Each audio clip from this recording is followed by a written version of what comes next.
आपको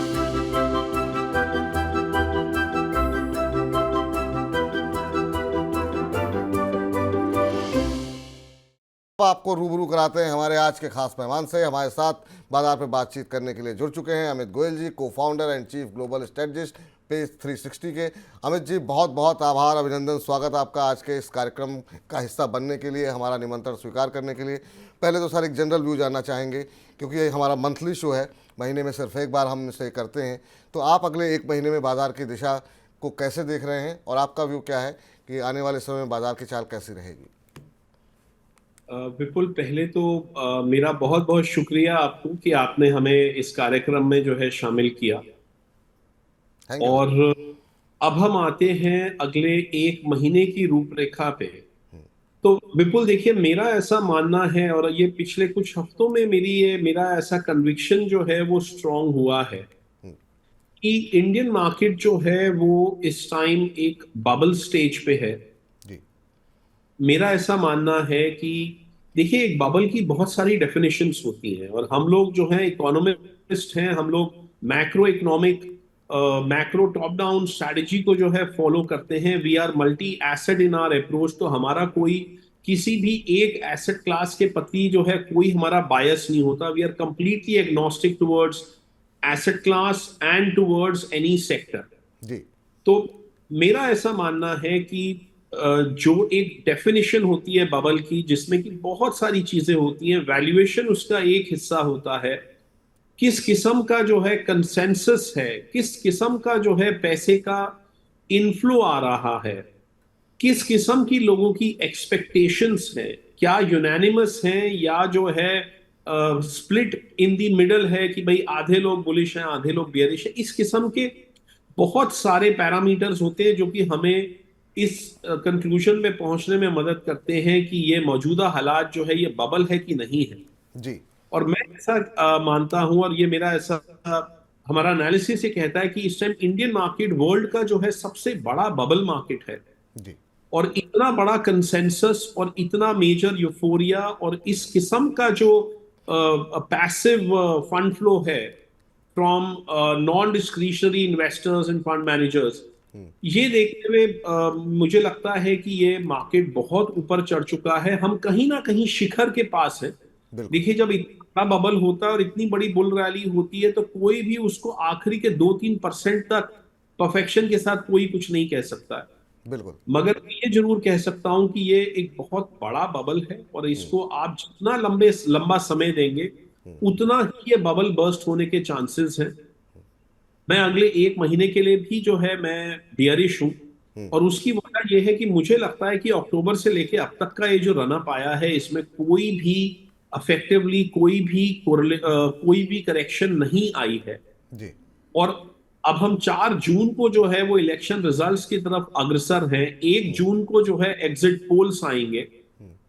मुझे लगता है कि 1 जून से पहले पहले एक करेक्शन जरूर आएगी, क्योंकि जो बेस्ट केस सिनारियो है वो ऑलरेडी डिस्काउंटेड है मार्केट्स में। और ठीक। बहुत लोगों को ये डर लगेगा कि भाई बेस्ट केस अगर हो गया तो हमारा गेन कुछ खास नहीं है, मगर बाई चांस अगर जो है भले ही उसकी प्रोबेबिलिटी थोड़ी कम भी क्यों ना हो, जी अगर वर्स्ट केस हो गया तो डाउनसाइड बहुत ज्यादा हो सकता है। तो इस टाइम जो रिस्क रिटर्न का जो एनालिसिस है और जो अपसाइड डाउनसाइड की जो प्रोबेबिलिटी है और अपसाइड डाउनसाइड का जो रेंज है, वो देखते हुए जो रैशनल इन्वेस्टर्स हैं या जो स्मार्ट मनी है वो ऑलरेडी इस बाजार से जो है वो निकल रहा है।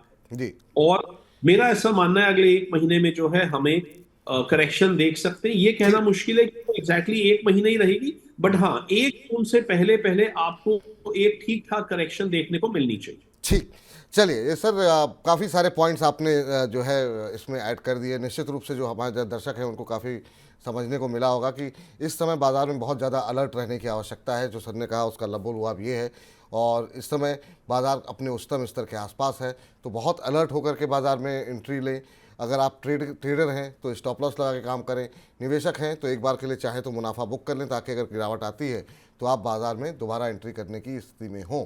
अगला प्रश्न मेरा जो है वो ये है सर कि अगर पूरे हम चूँकि नए वित्त वर्ष की शुरुआत हो चुकी है, FY25 की बात करें, आपने कई सारे पॉइंट्स गिना दिए, लेकिन कुछ एक मुद्दे जो हैं, एक तो भारत में चुनाव है, दूसरा, मध्य पूर्व एशिया में अब तनाव जो है वो बढ़ता हुआ दिखाई दे रहा है। कच्चे तेल की कीमतों में काफ़ी वोलेटिलिटी देखने को मिल रही है।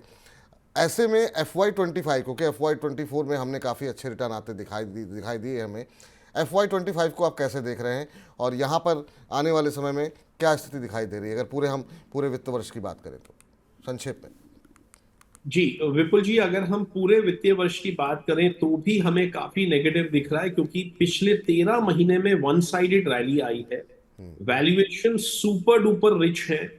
डोमेस्टिक फ्लोज बहुत ज्यादा आए हैं, और मैं ये नहीं कह रहा हूं कि डोमेस्टिक फ्लोज नहीं आएंगे, डोमेस्टिक फ्लोज आते रहेंगे, मगर ग्लोबली जो है we are headed for a recession और अ स्लो डाउन। ये हमारा मानना है कि अगले 6 से लेके 10 महीनों के अंदर जो है यूएस और भी कई इकोनॉमीज में जो है एक तीव्र स्लो डाउन, ऑब्लिक रिसेशन के तरफ हम अग्रसर हैं। तो इसलिए मुझे लगता है कि एफआईआईज जो हैं काफी बड़े तादाद में जो है यहाँ पे सेल करने वाले हैं इंडियन मार्केट में, क्योंकि Indian market high beta market है और इंडियन मार्केट में उनको मैक्सिमम प्रॉफिट्स हैं। तो अगर हालात खराब हुए तो वो इंडियन मार्केट में माल बेचना प्रेफर करेंगे, क्योंकि यहाँ पे उनको प्रॉफिट बुकिंग कर सकते हैं, दूसरी जगहों पे हो सकता है उनको लॉसेस हो। तो मेरा ऐसा मानना है कि पूरा का पूरा जो वर्ष है, जो अप्रैल टू मार्च का जो पीरियड है, ये काफी बियरिश रहने वाला है। और मुझे लगता है कि अगले एक साल में हम अराउंड 15 to 20% का मिनिमम डाउनसाइड हमें एक्सपेक्ट करना चाहिए। हो सकता है ये डाउनसाइड 25 to 30% भी हो जाए, मगर डाउनसाइड काफी है। तो इसलिए निवेशकों को बहुत ध्यान से चलना चाहिए। निवेशक बहुत बड़े प्रॉफिट पे बैठे हैं, and while the going is good, जब पैसा आ रहा है आप यहां पर जो है वो प्रॉफिट बुक करिए, बजाय कि आप जो है वो इलेक्शन रिजल्ट से कुछ दिन पहले आप जो है वो इस बात की एक तरीके से जायजा ले रहे हो कि भाई कब बेचें कब ना बेचें, मार्केट ऑलरेडी डाउन आ गया है। तो मुझे लगता है कि ऑन दी राइज जी, इस टाइम प्रॉफिट बेचना, प्रॉफिट में बुक करना बेटर है, बजाय इसके कि हम जो है वो बाद में सोचे, जबकि मार्केट ऑलरेडी अपने टॉप से 5 या 10 या 15% गिर चुका है। बिल्कुल, बहुत सही सलाह है सर आपकी कि अपने मुनाफे को सुरक्षित रखना ये बहुत ज़रूरी है, ताकि ऐसा ना हो कि आप अपने खाली डीमैट अकाउंट में खाली मुनाफा देखते रहें और उसको एंजॉय ना कर पाएँ। तो अगर आप मुनाफे में हैं अच्छे खासे, तो एक बार के लिए मुनाफा बुक कर लीजिए। अगर आपने हाल फिलहाल में बिल्कुल पीक पर लिया है तो आपको और ज़्यादा सतर्क रहने की आवश्यकता है, क्योंकि अगर बिल्कुल पीक पे लेकर के अगर आप बने रहेंगे तो हो सकता है कि आपको काफ़ी ज़्यादा डाउनसाइड देखने को मिले। 10, 15, 20% तक का करेक्शन इस साल जो है ये देख रहे हैं अमित जी। आगे बढ़ते हैं सर, अब जरा कुछ एक सेक्टर्स, कुछ एक शेयरों पे जरा बात कर लेते हैं फटाफट। और सबसे पहले बात करेंगे पीएसयू शेयरों में। पीएसयू शेयरों में लोगों ने काफ़ी अच्छे खासे मुनाफे जो है वो बनाए हैं, और कुछ कुछ कंपनियां ऐसी हैं जो कि ऊपरी स्तरों से थोड़ा नीचे आ गई हैं, वहाँ पे लोग पीक पे जाकर के फंस गए हैं। जैसे एरिडा पे बहुत सवाल आते हैं, एसजेवीएन पे बहुत सारे सवाल आते हैं, पीएसयू में लेकिन ज़्यादातर लोगों ने, काफ़ी लोगों ने डिटेल में पैसे बनाए हैं। रोज़ हमारे पास जो हमारा डेली शो है हेलो मनी 9, उस पर काफ़ी सारे सवाल आ रहे हैं। पीएसयू शेयरों की रैली क्या पूरी हो गई है, या अभी आपको लगता है कि नहीं, वहाँ पर अभी भी दम दिखाई दे रहा है? आप पीएसयू शेयरों को लेकर के क्या राय देंगे? विपुल देखिए, ये कहना मुश्किल है कि रैली एकदम खत्म हो गई है। मैं इतना जरूर कह सकता हूं कि अ, अगले 1 से लेके 1.5 महीने में हमें करेक्शन दिख रही है, और वो पीएसयू स्टॉक्स में भी बननी चाहिए। मगर इलेक्शन रिजल्ट आने के बाद ये अपना पुराना हाई नहीं कायम करेंगे, ये मैं अभी नहीं कह सकता हूं। ये पॉसिबल है कि एक इलेक्शन रिजल्ट से पहले करेक्शन आ जाए, और उसके बाद अगर इलेक्शन रिजल्ट्स जो है वो, जो मार्केट का जो बेस्ट केस सिनारियो है, अगर वो सही होता है, तो इलेक्शन रिजल्ट से लेके बजट के बीच में एक फिर से एक जो है रैली बन सकती है, और उसमें कई पीएसयू स्टॉक्स अपना न्यू मल्टी ईयर हाई या even knew all time high भी कायम कर सकते हैं। ये एक बात है। दूसरा, पीएसयू स्टॉक्स में अब वैल्यूएशन, ये मार्केट का सबसे लो वैल्यू सेगमेंट होता था आज से 13-14 महीने पहले तक, मगर यहां पर अब वैल्यूएशंस बहुत ज्यादा बढ़ चुकी है, क्योंकि केवल स्टॉक प्राइसेस ही नहीं बढ़े हैं, वैल्यूएशंस कईयों की, कई पीएसयू स्टॉक्स की ट्रिपल डिजिट्स में। बिल्कुल। तो मैं एक सलाह देना चाहूंगा कि जो पीएसयू स्टॉक्स की वैल्यूएशन जो है वो 40-50 के ऊपर है, वहां पर जो है वो आपको प्रॉफिट पहले बुक करना चाहिए। मगर अभी भी ऐसे कई पीएसयू स्टॉक्स हैं जहां भी की वैल्यूएशन सिंगल डिजिट्स में है। फॉर एग्जांपल, अगर मैं ऑयल मार्केटिंग कंपनीज की बात करूं, अभी भी सिंगल डिजिट में है। तो अगर आपके पास ऑयल मार्केटिंग कंपनीज हैं तो मैं आपको ये नहीं कहने जा रहा हूं कि आप वो भी बेच दीजिए, क्योंकि ये कोई कोलैप्स हो जाएंगी। मगर हाँ, ऐसे बहुत सारे पीएसयू स्टॉक्स हैं जो जी। बहुत ही ज्यादा वैल्यूड है, वहां पे आप मुनाफा वसूली कीजिए। और कुछ और पीएसयू स्टॉक्स हैं जो कि जिनका की फ्यूचर भी आपको ब्राइट लग रहा है, and at the same time वो बहुत ज्यादा रिच वैल्यूएशन नहीं है, तो वहां पे आप जो है अपना निवेश जो है वो ठीक। कायम रख सकते हैं। मैं अभी आपको और खरीदने की सलाह नहीं दूंगा, मगर वहां पे होल्ड कीजिए। जो बहुत ज्यादा हाई प्राइस है वहां पे आप प्रॉफिट बुकिंग कीजिए। ठीक है सर, तो ये राय फिलहाल पीएसयू शेयरों के ऊपर निकल करके आती हुई। और अब जरा आगे बढ़ते हैं और बात कर लेते हैं एक ऐसे सेक्टर की जिस पे काफ़ी ज़्यादा बातें हुई हैं, और वो है आईटी सेक्टर। और आईटी सेक्टर के हमने देखा दिग्गज कंपनी टीसीएस के शुक्रवार को नतीजे भी आए, और नतीजे जो है वो उम्मीद के मुताबिक या उम्मीद से थोड़े बेहतर ही दिखाई दिए हैं। अब सर बड़ा सवाल ये है कि आईटी शेयरों को के अच्छे दिन कब आएंगे, और आईटी शेयरों, क्या टीसीएस के नतीजों को देख करके ऐसा लग रहा है कि क्या जो बुरा वक्त था वो गुजर गया, या अभी आपको और पेन दिखाई दे रहा है आईटी में? देखिए, अगर मैं टीसीएस के रिजल्ट्स की बात करूं तो रिजल्ट्स एक्चुअली भले ही एक्सपेक्टेशंस के आसपास रहे। अगर मैं टॉप लाइन की बात करूं तो थोड़ी एक्सपेक्टेशन से सॉफ्ट आई है। फॉर एग्जाम्पल, जो टोटल जो रेवेन्यू है वो एक्सपेक्टेड था 7.39 बिलियन डॉलर्स, और आया है 7.36 बिलियन डॉलर्स। तो जो क्वार्टर ऑन क्वार्टर जो रेवेन्यू जो बढ़ा है वो तकरीबन कोई 1.5-2% के रेंज में बढ़ा है, जो कि कोई बहुत बढ़िया फिगर नहीं है। मगर अगर मैं एबिट मार्जिन की बात करूं तो वहां पे एक्सपेक्टेशन 25.3 की थी, वो 26 आया है। तो आई वुड से कि टीसीएस जो है एक मिक्स्ड बैग है।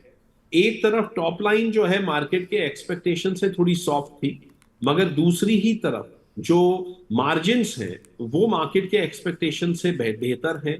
एट्रिशन रेट भी जो है वो क्यू ऑन क्यू कम हुआ है। और बिकॉज एक्सेंचर का जो है अभी जब रिजल्ट आया और गाइडेंस, जब एक्सेंचर की गाइडेंस आई थी अभी कुछ हफ्ते पहले, तो वो बहुत ही ज्यादा निराशाजनक थी। तो उसके वजह से एक एक ऐसा डर मार्केट में पैदा हुआ था कि हो सकता है टीसीएस, इन्फोसिस और एचसीएल ये भी जो है कहीं ज्यादा डिसअपॉइंटमेंट ना दे दें, कहीं ज्यादा निराशाजनक रिजल्ट ना हो। मगर अगर मैं उस लो बार के अगर मैं कंपैरिजन में देखूं कि लोगों के मन में एक आशंका थी कि बहुत ज्यादा डिसअपॉइंट ना कर जाए, तो ये एक अच्छी बात है कि रिजल्ट्स बहुत ज्यादा निराशाजनक नहीं है। टॉप लाइन एक्सपेक्टेशन से थोड़ी ही कम है, बॉटम लाइन एक्सपेक्टेशन से ज्यादा है, मार्जिन भी ज्यादा है, एट्रिशन भी ठीक है। तो ये देखते हुए मुझे लगता है कि मैं बहुत बड़ा मार्केट में पोस्ट रिजल्ट रिएक्शन तो नहीं देख रहा हूं टीसीएस में सोमवार को। मगर मुझे ऐसा लगता है कि एटलीस्ट बहुत ज्यादा डाउनसाइड अभी एकदम से नहीं ओपन अप होना चाहिए टीसीएस में। और इसी तरीके से दूसरी आईटी कंपनीज में भी डाउनसाइड ज्यादा ओपन नहीं होना चाहिए। आप मान के चलिए कि ये साइडवेज रहेंगे। और ओवरऑल अगर एक बार को थोड़ी सी रिलीफ रैली भी आ जाए तो मुझे कोई बहुत ज्यादा अचंभा नहीं होगा, क्योंकि कई लोग वाकई जो है बहुत ज्यादा निराशाजनक रिजल्ट्स आने की आशंका लेके मन में बैठे हुए थे। बिल्कुल। सर यहाँ पे एक छोटा सा सवाल, एक लाइन का उत्तर चाहेंगे कि क्या जिनके पास है आरटी शेयरों में निवेश और वेट कर रहे थे कि हो सकता है अब ये क्वार्टर अच्छा जाए, अब अच्छा क्वार्टर जाए, और हमारे पास सवाल आते हैं साल साल भर लोगों ने होल्ड किया है, क्या उन्हें भी होल्ड करना चाहिए? मैं ये कहना चाहूंगा कि कंपेयर टू अदर सेक्टर्स, अपना आईटी सेक्टर इंडिया का जो है वो उतना ज्यादा ओवरली वैल्यूड नहीं है। ओवर वैल्यूड तो वो भी है, मगर compare to some of the other sectors in the economy like materials, like manufacturing, real estate, consumption, I mean, जो डिस्क्रिशनरी गुड्स का जो कंजम्पशन वाले जो सेक्टर्स हैं वहां पे ओवर वैल्यूएशन ज्यादा है। तो मेरी प्रायोरिटी पहले जो ज्यादा रिचली वैल्यूड है, जहां पे कि इवन एफएमसीजी में कई स्टॉक 70, 80, 90 के पी रेशियो पे ट्रेड कर रहे हैं, तो मुझे लगता है कि पहले मेरी प्रायोरिटी रहेगी उनसे प्रॉफिट बुक करना। आईटी में मेरी प्रायोरिटी अभी उतनी ज्यादा तीव्र नहीं रहेगी बुक करने की, मगर फिर भी मैं समझता हूं कि from a long term stand point IT stocks भी ओवर वैल्यूड है। तो अगर आपको कोई रैली मिलती है अगले कुछ दिनों में रिजल्ट्स के उपरांत, तो आपको वहां पर भी जो है वो सेल ऑन एवरी राइज का ही एक मंत्रा जो है वो आपको जहन में रखना चाहिए। ठीक सर। अगला प्रश्न सर, एक और सेक्टर जिसने मतलब लोगों को काफ़ी पैसे बना करके दिए हैं, और वो है पावर और रेलवे। दोनों में ही काफ़ी रफ्तार देखने को मिली, और काफ़ी ज़्यादा अब लोग वैल्यूएशन के ऊपर सवाल उठा रहे हैं। अब 30 रुपये का शेयर एक आईपीओ आता है सर, 32 रुपये का इशू प्राइस पे जो है, और वो शेयर पहले लिस्ट होता है 62 पे, फिर 100, फिर 150, फिर 200 भी क्रॉस कर लेता है। और अब लोग सवाल कहते हैं कि क्या मुझे उसमें बने रहना चाहिए, इरेडा के अंदर जिस तरह की रैली देखने को मिली। इसी तरीके से रेलवे में हम देख लें, आरवीएनएल हो, आईआरएफसी हो, टेक्समैको रेल हो, इन सब में अच्छी रैली देखने को मिली। हाँ, आईआरसीटीसी नहीं चला। तो पावर और रेलवे में सबसे ज़्यादा सवाल हमारे पास आते हैं पावर क्षेत्र को लेकर के, क्योंकि अभी गर्मी का आगाज़ हुआ है और कंज्यूमर ड्यूरेबल शहरों में हम देख रहे हैं हलचल देखने को मिल रही है। लेकिन बड़ा सवाल ये भी है कि पावर कंजम्पशन भी, अगर गर्मी जो है बढ़ती है तो पावर कंजम्पशन भी उस हिसाब से बढ़ता है। तो पावर पे और रेलवे पे क्या आपकी सलाह रहेगी? विपुल, मैं ये मानता हूं कि पावर और रेलवे में बहुत सारे स्टॉक्स जो हैं वो बहुत ही ज्यादा एग्जॉर्बिटेंटली प्राइस्ड है। तो यहां पर देखिए, आप सबको जो है वो एक ब्रश से पेंट नहीं करना चाहिए हमें। तो अगर मैं एनटीपीसी की बात करूं तो मुझे अभी भी जो है, भले ही वो शेयर बढ़ा है काफी, मगर मुझे अभी भी एनटीपीसी में कोई बहुत ज्यादा जो है वो ओवर वैल्यूएशन का आलम नहीं दिख रहा है। मगर यही अगर मैं कई प्राइवेट सेक्टर के पावर के शेयर्स की बात करूं तो वहां पे बहुत ज्यादा जो है वो दाम बढ़ चुके हैं और वैल्यूएशंस एक्सट्रीमली रिच है। मुझे नहीं लगता कि वो जस्टिफाई कर पाएंगे इन वैल्यूएशंस को।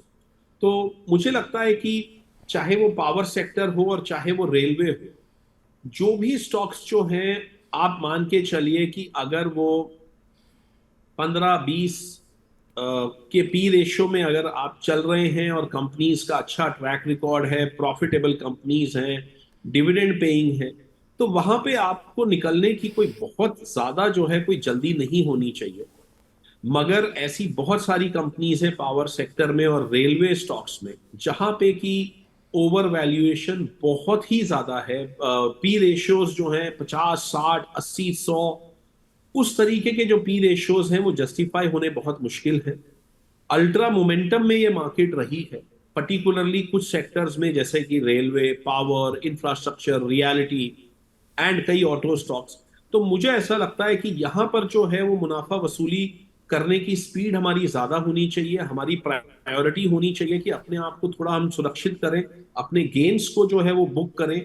और ये बहुत ज्यादा जो एक्सपेंसिव स्टॉक्स हैं जहां पे कि रैली बहुत बड़ी आ चुकी है पिछले एक साल में, इनको आप एक सिरे से जो है आप बेचना शुरू कर दें और आप इस मार्केट और इस पैसे को जो है आप मार्केट से निकालें। ठीक। तो ये राय आपके लोग, सभी लोगों के लिए है जो लोग लोअर लेवल पे जिन्होंने लिया हुआ है और अच्छे प्रॉफिट आपको दिखाई दे रहे हैं।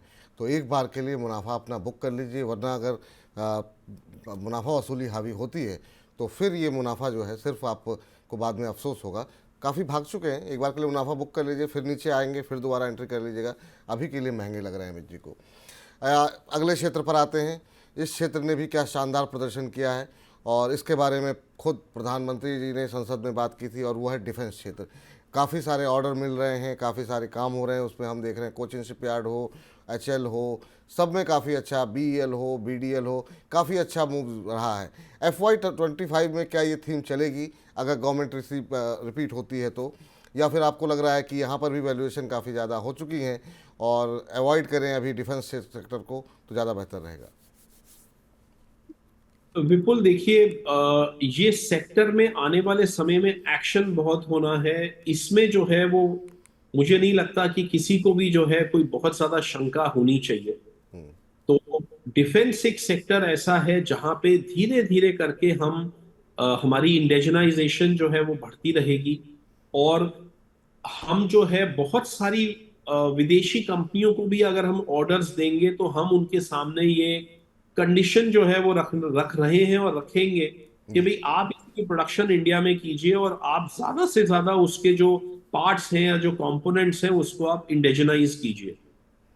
तो ये देखते हुए यहाँ पे टॉप लाइंस भी बढ़ेंगी, बॉटम लाइंस भी बढ़ेंगी।